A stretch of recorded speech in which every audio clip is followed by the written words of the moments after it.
This week on the Powell Not Found Podcast, we're talking about the Yankees rotation being in shambles. We're also talking about MLB's debut in Tokyo. The Dodgers are 2-0. And we're also talking about the new movie Alto Knights starring Robert De Niro and Robert De Niro as two of the main characters. The two leads are played by Robert De Niro. Yes, you heard that right. Coming up next on the show. Here we go. I'm gonna tell you a story about a girl who loves gin. A national pandemic seized her birthday celebration. Although she knew it was coming, we tried not to tell her. She brewed some Irish breakfast. Did she knew her birthday was getting corona? Hello, everybody, and welcome this Sunday night to the Powell Not Found Podcast for the week of Sunday, March 23rd, 2025. And we are here on the precipice of Major League Baseball 2025 finally debuting for the first time. Nay, I lie. It is the second time Major League Baseball is debuting after they had the Dodgers and the Cubs play a very early exhibition game in Japan, in Tokyo, which they had a lot of success with, apparently. A lot of viewership coming into that game. Did any of you guys sit and watch that game? Was anybody brave enough to wake up at 4:30 to tune into Major League Baseball's game in Tokyo and actually take in the beginning of the season? Does it feel like the beginning of the season, knowing that the teams went immediately back into spring training? This is something that has been plaguing Major League Baseball since they decided to kind of go global with all of these games abroad. Now, the time difference is just going to be what it is, right? Because it's in Tokyo, because it's in Japan, just like Seoul, it's going to be early in the morning. And if any of you guys actually did tune into the game, good on you for getting up that early. I just couldn't do it.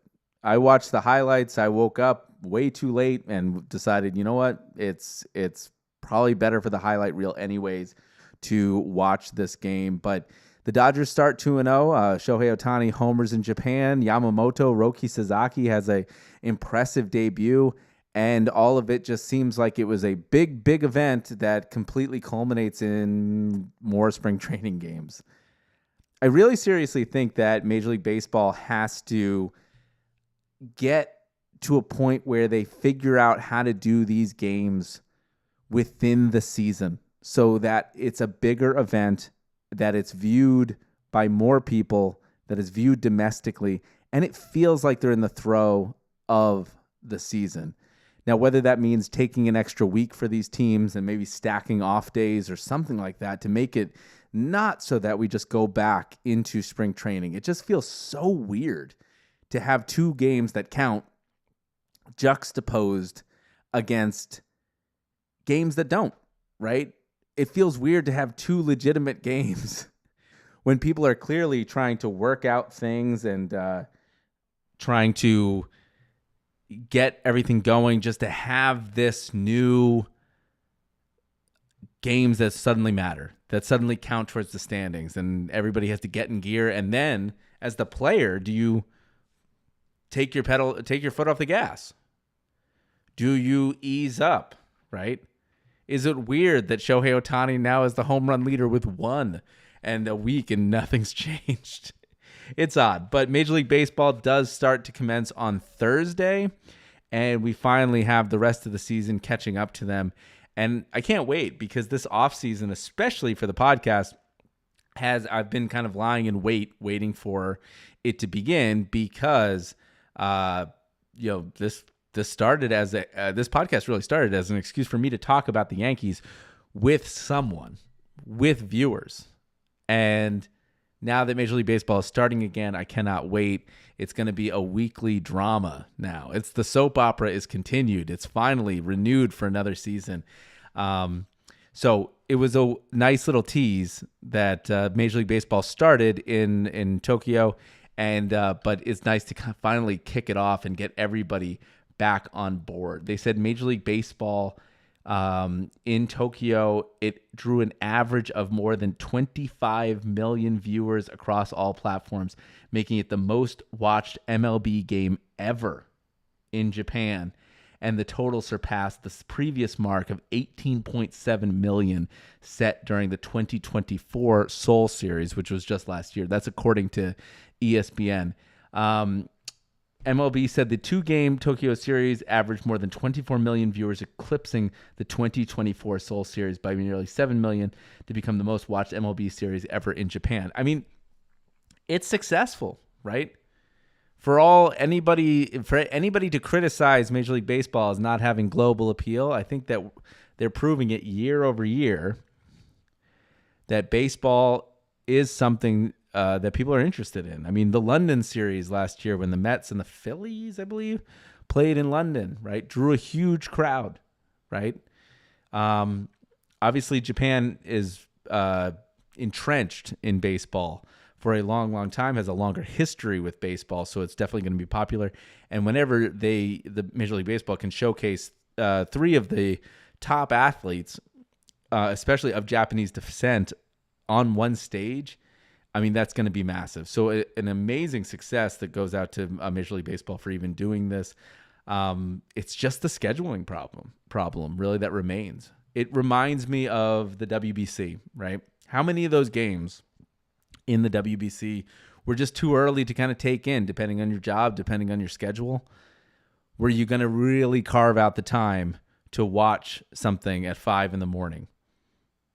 You know, even F1, which just recently finished the Chinese Grand Prix this morning at 3 a.m., they front-loaded their schedule. Let me see if I can actually get the schedule up, because I was curious about this in comparison to last year. I said last year to many, many YouTube comments that came at me on Instagram and all this kind of stuff about the global sport of F1, but that Max Verstappen was crowned the champion in Vegas, and they did the race at midnight of Vegas time, which was basically 2 a.m. in the Eastern time frame zone. And I made the argument, and you know, a lot of people had differing opinions about whether it was really the biggest moment in F1, but in my sports mind, in my sports lizard brain, I really think that if you're having the moment that the driver clinches the championship, and you have it at 2 a.m. in the home base of the race, then maybe you're doing the viewers a little bit of disjustice. Now, a lot of people came back in the comments saying, well, it's Vegas, it's hot, you know, it's during the day, it was, you know, it was late in the year, but it was still like, heat has a lot to do with it. And yeah, maybe that's the case, but 2 a.m. is a little bit rough. If you look at the schedule for F1, it really feels like the Australian Grand Prix started at like 1 a.m. The Chinese Grand Prix started at 3 a.m, and the next Japanese Grand Prix starts at 1 a.m. But this is Eastern time zone for everybody who's listening or watching along. But if you look at the rest of the schedule for the rest of the year, 11 a.m., 1 p.m., 4 p.m., 9 a.m., 9 a.m., 9 a.m., 2 p.m., 9 a.m., it really feels like they took the new fan base and they front-loaded inconvenient times for the fan base that wanted to watch it. Now, of course, going back to Major League Baseball, they're going to cater to Japan. That's where it's being played, and that's where it should be catered to, right? All I'm saying is that the first game was at 5 a.m. The second game was at 6. 6, I can do. 5, you got to be really committed to waking up at 4:30 to hit that game. And I want to see these games. These games mean a lot to the sport because these games end up being kind of test beds for certain things that you might see in the future in MLB. Wasn't it these international games that you saw the first appearances of helmet ads, right? On Major League Baseball, like you see a little bit of a different twist on the game in some of these international games. And plus, it's cool to just see a game in a different park that you're not used to. It's going to be the same excitement that we're going to see when we start to see the Athletics play in Sacramento, when we see the first Tampa Bay Rays game in George Steinbrenner Field, right? We're going to see that excitement of seeing something different is why we want to watch these games, and why I'm saying that a 5 a.m. wake-up call for the East Coast and a 2 a.m. for Pacific is really hard, especially for Dodger fans. I know we talked about this last year, especially Dodgers fans wanting to watch that first pitch, wanting to see the debut of Roki Sasaki. It is a little bit tough, right? You know that there was a Dodger fan that woke up the next morning just hurting because they were waking up to watch that game, and they were trying their best to see the debut of Roki Sasaki, the sophomore season of Yamamoto, Shohei Ohtani. How is he going to bounce back from this mysterious elbow surgery? Tommy John. That's what it is. It's Tommy John surgery. Anyways, it's an interesting thing. I'm glad that MLB is starting to push a kind of a global initiative. I just wish they would have a better solution for it, the same way that they're going to have to figure out how they're going to reckon with this when the WBC comes along in 2 more years. Can't remember, 1 more year. I can't remember what the cadence is for the WBC, but anyway, so that's the Major League Baseball did start in Japan. Also on the docket, just for a little bit of housekeeping before we start going into our review here of Alto Knights. Man, the Yankees season. I'm excited for it to start, because as long as it's starting, that means that there's games under the belt. We can start commenting on things that are real. Because the problem with spring training, is John Sterling always used to remind everybody who watched Major League Baseball, the problem with spring training is that it doesn't matter, right? Guys are trying things. Guys are working through things. They're working through maybe injuries, or they're working through techniques or adjustments, right? These games don't matter, right? You can take it out the pitcher. You can take in the pitcher. You're not really getting a sense of whether the pitcher can even make it 6 innings or 7 innings or whatever. So it's a launching pad. Now, it's a little bit different for the people who are trying to break camp. JC Escara, the backup catcher now to Austin Wells, he made the roster. That's always good news, right? For those types of players, they are using spring training as a showcase, right? They are trying to get as much practice and as much on-field performance as they can to kind of break the roster. That's them playing 100% full gas, trying to get on the roster, trying to make a name for themselves, right? It reminds me of when they used to have, I don't know if anybody remembers this, they used to have open tryouts for Major League Baseball. I believe they even recently, some teams were starting to try to test the concept of open tryouts coming back in Major League Baseball, and then Major League Baseball kind of shut them down. But a long time ago, I was at a couple of them myself as a young player, thinking he could make the team. They used to have open tryouts, right? You used to go to a field, right? And I imagine that the scouts were there, right? That are looking for any kind of untested talent. And they gave you, I feel like it was 10 pitches to hit, a batting practice kind of hitting. They timed your sprint speed from home to first, and I think it was also home to first. It might have been first to third too for running, and then they gave you 3 throws from right field to third base, and you just tried to gun it as much as possible. That's what I feel like spring training is for rookies, right? They're trying everything in their power to make sure people notice, right? But for established veterans, forget it. You're not going to see anything until the season starts, and nothing really is worth commenting on until the season starts. I mean, look at how many people had amazing springs, and it didn't turn out in the regular season. I'm looking at you, Kyle Higashioka. I think it was 2023 or 2020. Yeah, it was 2023. Kyle Higashioka on fire during spring training. Did not translate to the regular season.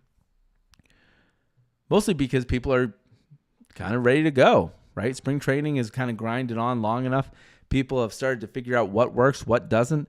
And so the level of performance is a little bit higher than maybe in the beginning, right? If you sock 3 home runs in the beginning of spring training, who cares? If you sock 3 home runs during the regular season, that's when it matters, right? So I'm finally getting excited to comment on what this Yankee team looks like. And as we started to approach the regular season, we got a couple announcements. One was that Carlos Rodon is scheduled as the opening day starter, as expected, right? For everybody surprised that Max Fried didn't get it, Carlos Rodon's going to get it. I mean, just for seniority purposes alone, right? He's going to be followed up by Max Fried. So we have a rotation that looks like Carlos Rodon, Max Fried, Marcus Stroman, Clark Schmidt, and a 5th starter, maybe Will Warren, maybe Carrasco.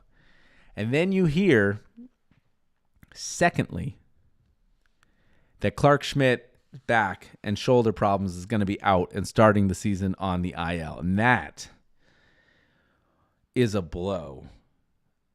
A Yankees team that started spring training just a month ago, 2 months ago, with so much pitching depth, boy, has the depth already been tested. Cole on the 60-day IL has already been transferred. Now Clark Schmidt not going to start. He's behind schedule, as according to all the articles about it coming out of Yankees camp. Not great, because you only really have a 3-person rotation at this point. I've even looked through the depth chart trying to figure out who is going to be this rotation here. Carlos Rodon, Max Fried, Heel is out. Marcus Stroman, all of a sudden, used to be trade bait, now is essential. How things can change. And then they announced, and let me get this up here, Carlos Carrasco is going to make the final roster for the New York Yankees. Let me see if I can push to this here.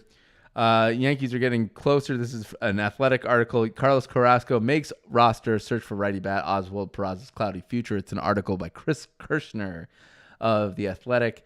And veteran starting pitcher Carlos Carrasco could have opted out of his contract on Saturday and elected free agency, but he'll head north with the Yankees at the end of spring training, making the opening day roster. Carrasco now locks in a guaranteed salary of $1.5 million. His contract also includes an additional $1 million in possible incentives. Boy, hinging your bets on a 38-year-old pitcher to have a rebound season after 4 seasons that he's struggled doesn't seem like it's a recipe for success. I think if you're a Yankees fan, you really have to bank on Rodon having a great season, on Max Fried being the acquisition that we want him to be, right? Not running into any other injuries and staying healthy. The lineup for this season, not even talking pitching, just talking the lineup for this year, drastically different than last year. I think in order to hold tight, I mean, Cole's not coming back. Heel might be earlier than expected, but you really got to hope that there's some standout performances. Otherwise, we might be returning to an 82-80 season. People, I think, have optimistic hope that the Yankees will be in the front of the American League. I think at this point, if you got to a wild card spot with all of the injuries that have decimated the team, not to mention the injuries that are going to be inevitable during the season. I mean, Paul Goldschmidt says he's 100%, suffered a little bit of a setback. You don't know. I mean, at his age, injuries can be abundant, right? With DJ LeMahieu going down with all the injuries that have already decimated this team, I think you're lucky if you're hovering around 500. I think you're going to see Aaron Judge maybe take this team on its back, and hopefully, if they have a good start, every win is going to be a success for this team because the injuries have just been one after the other. It's been depressing to look at, but I'm excited to see what this team looks like. Last year, the depth chart for the team has been completely different. I pulled up the starting rotation here for the excuse me. There we go. I pulled up the starting rotation for last year's lineup, right? And let me see if I can actually reframe this here for the YouTube. There we go. Let's see, push. There we go. Today's lineup. There we go. This is the lineup from the opening day against the Houston Astros from 2024, right? I just want to, let me fade that on. Think about how many changes have happened to this Yankee lineup. Leading off was Gleyber Torres at second base, gone. Batting second was the right fielder, Soto, gone. Judge, still the captain, right? The one layer of consistency in this lineup, Judge, batting third. Stanton as the DH on the leading off last year on the IL with the tennis elbow situation and the personal matter. Looks to be out for an extended period of time, gone. Rizzo starting at first base, not signed as a free agent, still not signed as a free agent, right? Volpe, shortstop, same. Verdugo, not signed, not re-signed by the Yankees. I think just signed today by the Braves for a small little contract. We'll see how that kind of works out with Verdugo. Trevino, traded to the Reds at catcher, batting eighth. And Cabrera, Oswaldo Cabrera, at third base. So of the lineup, 3 people are the same. 3 people are the same. It's going to be a very different team, right? Granted, Jazz Chisholm was not on the team until the actual trade deadline, so that was a late acquisition who's going to be on the team this year. But this year, even if we kept the positions the same, your lineup, if we kept the positions the same from last year, the lineup is going to look like second base, Jazz Chisholm, right field, Aaron Judge, center field, Cody Bellinger, DH, Ben Rice, maybe a rotating DH. First base, Paul Goldschmidt. Shortstop, Volpe. Left field, Dominguez. It seems like they're going in that direction to give him everyday play. Maybe Trent Grisham. Catcher, Wells. And third base, it looks like it's going to be Cabrera. I would imagine Cabrera, maybe if Peraza makes the team. It's just such a different look. So even comparing them and saying that, hey, they're going to defend as world champions, just seems like we don't have enough information at this point. So that's why I'm excited to finally get this season off the ground so we can see. And they're going to be facing the Milwaukee Brewers on Thursday. Carlos Rodon is going to be on the bump for them. It's going to be on ESPN. Apparently it's Joe Buck's return to the broadcast booth for the Yankees, and that is going to be Thursday at 3:05 opening day game, 3:05 p.m. Eastern Daylight Time, I guess is what it is. So it should be interesting. They have 4 more, 1, 2, 3. I guess they have 3 more spring training games to kind of get through, and finally we can kind of launch this season. And first thing I'm going to be looking for is, did this team change? Right? So many years have the Yankees kind of depended on the long ball, right? Soto was such an exciting addition last year that it just instilled confidence from the very beginning, because I think everybody was waiting to see what that performance was going to be like. But this new team with Cody Bellinger, with Paul Goldschmidt, right, backing up Judge again, as Judge is the focal point here. That's what I'm going to be looking for. Can Can this team put bat on the ball? Can this team actually mix the long ball with the small ball? Can this team get on base the way old Yankee teams could? Can they make things happen in a way that's going to be successful for the team, right? Strikeouts are going to be an issue, right? Like, are they going to strike out too much? Like, what is it going to look like this year? That is what I'm trying to figure out for this year. So I'm excited for the season to start. Excited for the Yankees to kind of get going and finally begin this MLB season. So with that, we're going to take a little bit of a break. We're going to actually bring back a little bit of a different kind of mood here for the actual break. We're going to play a old song that I wrote called Hopeless for This Night as the break song, as we take a little bit more of an extended break going in, and we'll come back and we'll talk about Alto Knights, a movie that unfortunately didn't necessarily blow me away. With that, here is the Hopeless for This Night song, which will lead us into the break. And when we come back, we'll start with that Alto Knights review when we come back. All right. Bye, guys. Golden earth. I'm gonna tell Father, I love.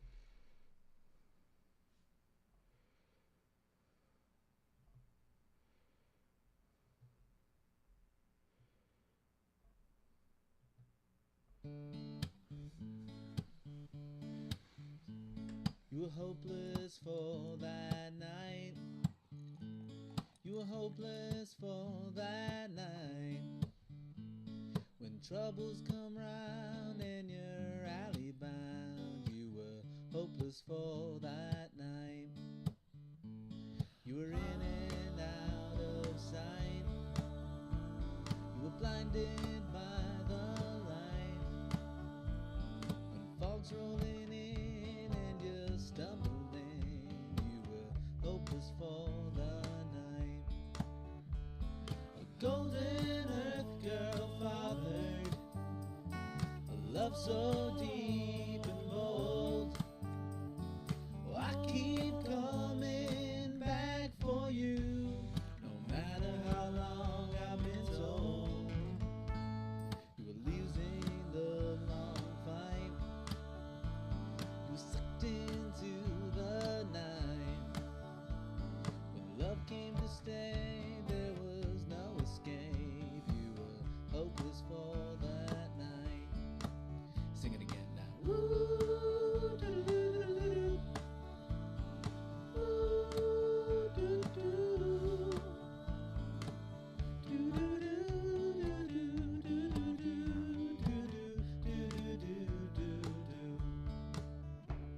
A golden earth girl.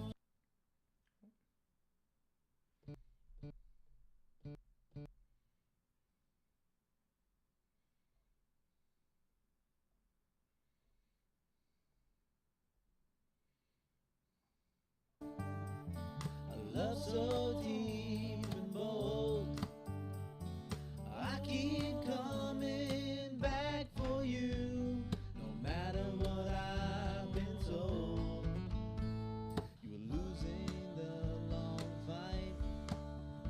You were sucked into the night. When love came to stay, there was no escape. You were hopeless for that night. Sing it again now. Ooh, doo-doo-doo-doo-doo. Ooh, doo-doo.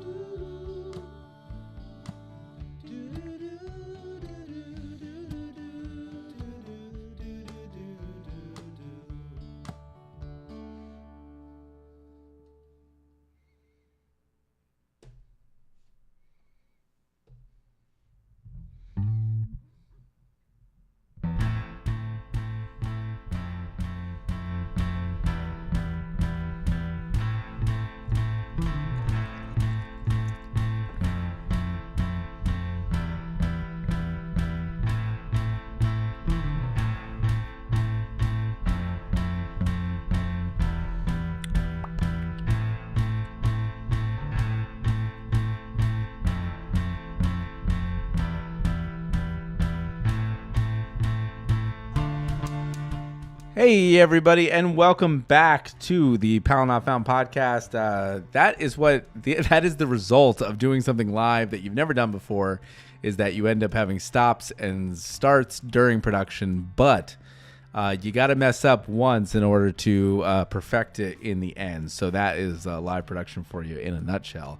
Again, this is the Powell Not Found Podcast. You can find us in any podcast service pretty much for the most part on Apple Podcasts. Rate and review the show, and also go to the YouTube channel at Powell Not Found. At Powell Not Found is the handle that you need in order to find the show. You can find all the video versions of the podcast. You can find clip outs of all the movie reviews we did and all the live versions of the podcast that we've done. We've only done 4 of these, I think, and each time it feels, according to me, but I'm biased, so you can tell me whether it feels like the live version of the show keeps on getting better and better as we keep on doing this more and more. But go ahead and subscribe to the show. It's free. It doesn't cost anything. You might get notifications from time to time, but you can delete those emails. You have agency too to delete those emails that have the notifications. But watch the show, watch the reviews, and tell me what you think of the movies, and you think of the baseball season, and you think of the Yankees, right? I want to hear what you have to say. You can also follow us on all the social platforms, TikTok, Instagram, and Facebook as well. Let's get into it. This is a movie that I saw today. Went to the movies to see something new. Snow White was obviously the biggest hit that was released today, which is getting kind of mixed reviews from people. But I decided to go see the movie that I was most curious about, which was, I had seen a trailer for a movie called Wise Guys a long time ago. And it looked like it was a mix between Goodfellas, The Godfather, and more importantly, it starred Robert De Niro, right? Which always seems to kind of garner attention. So especially after the release of The Irishman, which starred Al Pacino and Robert De Niro and Joe Pesci, right? It seemed interesting. Hey, it seems like we're having another incarnation of this, dare I say, genre of mobster movie coming out.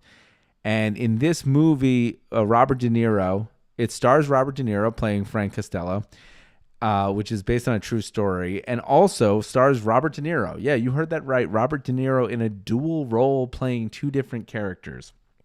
And this movie, I'm here to tell you that this movie, if it were not for the popcorn, if it was not for the concessions that I had at Alamo Movie Theater, this movie would have been slightly unbearable to sit through. It is a long haul of watching this true story dramatized through, even self-proclaimed, through the same people who made hits like The Godfather. It literally says on the poster, from the hit makers of Goodfellas. Excuse me, not The Godfather, Goodfellas. And it just does not resonate. It is a movie that struggles to garner interest in the very beginning and uses the same old trite mobster tale that left me feeling that we've seen this story too many times before. One, there are so many things that are right with this movie, but it does not coalesce in a way that makes it entertaining to watch. And what I mean by that is that the cinematography is beautiful. The visuals are amazing, right? What they do to make a period piece, because this movie takes place within the 1940s, 1950s of New York, when the mobster scene was big, and it was corruption was rampant and all this kind of stuff. It makes it does such a good job dramatizing that era that it feels like they focused so much on that they forgot to actually write a compelling story with characters that you want to care about. And on top of that, they make choices in this movie that don't make a lot of sense, right? And I don't want to bash on a movie. I don't want to bash on the creation of a movie. Every single time somebody creates something, it's a great thing, right?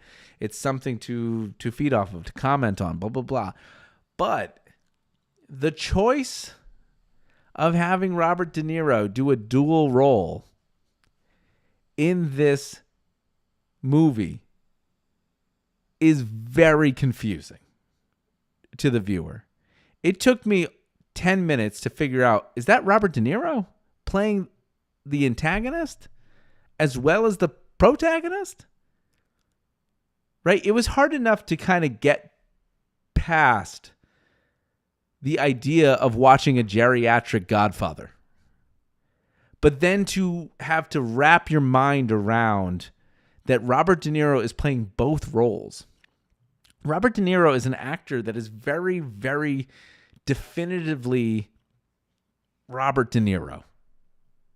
Right? Robert De Niro has been using the same head movement for 5 decades to play characters that are less like the characters themselves and more just like Robert De Niro in different eras. So the idea of him trying to play a character that's so disparate from his other character he's playing, you needed to bring to that role something that was so distinctive that it would set everybody apart, right? The way that Eddie Murphy, did the Nutty Professor, right? But unfortunately, it falls on its face because Robert De Niro is so definitively Robert De Niro. There's not enough makeup in the world or CGI in the world to make the second character, which is Vito. What is his name? Vito Genense. Vito, distinct from Frank Costello in this movie. There is more character separation from Tyler Perry and Medea than there is from Frank and Vito in this movie. It is like watching two people play the same part with a little bit of a twist and thinking it's different. It's very confusing, right? Even in the very, very beginning when they reveal the characters, I'm like, is that Robert De Niro? And I went into this movie with no understanding that he was doing that. And it took me about 20 minutes to go, this, why? Like, I couldn't understand what the process was. So I looked it up after I went to go see the movie. I looked it up. I said, well, I got to know, right? I got to know why this was the choice. And it turns out it was just because they wanted to. There was no distinct reason to. This movie would have benefited so much more had they actually let a different actor play the other character. It's hard enough. Again, I said it's the geriatric Godfather, right? It starts off so similarly. And there's no doubt that probably this story in real life influenced The Godfather, blah, blah, blah. But it starts off so similar. And when you have you have Robert De Niro, who's in Godfather 2, right? In this movie, you can't help but make comparisons to the old Godfather while watching this. And it starts off so similarly. It's hard enough to get past that. And then they introduce you to Robert De Niro and playing both characters who are supposed to be probably around their 50s, 40s, 50s. And there's not enough makeup in the world to make these characters believable. That they should have just casted a different person. They should have casted 2 different people entirely. It's unclear whether this movie, and apparently this movie, according to like Wikipedia and the stuff that I've read, this movie had a hard time getting made. And maybe it did need Robert De Niro to pull people to the theater, but it just wasn't compelling. It was long. It was drawn out. It was in dire need of an editor. There are moments where they're just riding in the car to a party at the towards the concluding act of the movie, where you're like, how much longer can this movie go? It was like watching someone age in real time. And there's not enough investment in the characters because you've already been, I don't want to say assaulted by the visual travesty that's going on when you have an 81-year-old man trying to play a 50-year-old man. It's just not believable. But it suspends your disbelief, right? There is no suspension of disbelief here and believing that he's the character. So then you're basically brought up with a story that's not really that compelling, right? That's hard to believe. And also it's the same trite story that's been overplayed in many, many stories before, like the ones that they pimp in the trailer right there. Goodfellas, Irishman, that you know what the end of this thing looks like before it even concludes. It's not getting very good reviews. It is a movie that I would hope that would take a different kind of tact. You'd hope that there are three actors that are known for these movies right now, and that's Al Pacino, Robert De Niro, Joe Pesci, right? And it's just very confusing to me why they would make this movie, because it seems like it just treads familiar territory over and over again. Again, going back to the dual role, could they not afford Joe Pesci? That was a legitimate question, right? It seems like Robert De Niro was playing in his role of the character Vito, was playing a Joe Pesci-like character. Why didn't they go in that direction? That confuses me. They said Robert De Niro wanted to do it as a change of pace. Turns out this was the wrong thing to do. It's not a very good movie, right? It keeps on going. It doesn't hold your attention. It's very, very slow, and unfortunately, it's not going to break the upper tier of mobster movies in a theater anytime soon. The movie also kind of feels like I just finished watching Anora, right? And I only bring this up because Anora, Conan made the joke. Anora says like the F-bomb like 473 times, right? this movie, right? You think everybody it's just too much. It's too much Italian mobster stereotype thrown in your face, that even if it was accurate to the era, it just seems like it's just overdone. It seems like somebody made a caricature and they tried to make a lukewarm Godfather. That's what it means. That's what it feels like to me. It was not an enjoyable thing to watch. It was not an enjoyable thing to take in. It wasn't at all interesting. You didn't have time to invest in characters.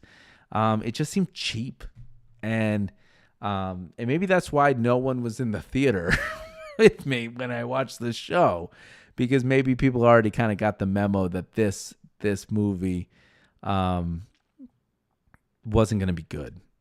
It lacked charm, right?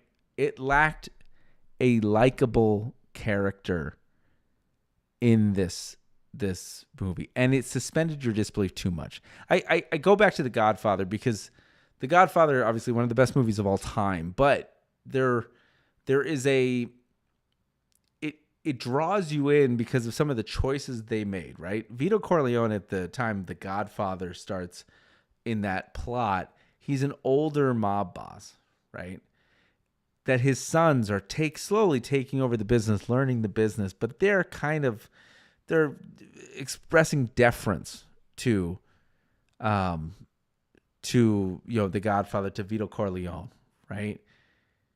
And eventually when Vito finds that his time is starting to kind of go down, or he wants out, blah, blah, blah, he's kind of leaving the operation to Tom Hagen, to Sonny, right?